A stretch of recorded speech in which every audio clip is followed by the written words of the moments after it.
Jsem idiot? Můj manžel zve rodinu a přátele, aniž by mi to řekl až do toho dne. Pak očekává, že uklidím, poběžím do obchodu a všechno připravím, uvařím. Nakonec jsem se prostě rozhodla odejít z domu, když mi to naposledy řekl, protože jsem měla jen 4 hodiny do jejich příjezdu. Zrušil to. Jde o to, že jeho rodina se neustále soudí a mluví o sobě, takže když říká, na tom nezáleží, je jim to jedno. Vím to a on to ví, má toho plné zuby. Také to není jen o úklidu domu. Nemáme pravidelně zásoby jídla ani pití, abychom mohli pozvat lidi na návštěvu. Když jsem přišla domů, zeptala jsem se ho, co plánuje k večeři. A on odpověděl, nevím, asi je dobře, že už nechodí. Teď trucuje a říká, že problém jsem já, protože se s tím nemohu smířit.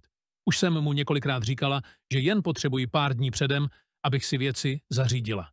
Ale on trvá na tom, že jsem jen obtížná, upjatá a nespolupracující.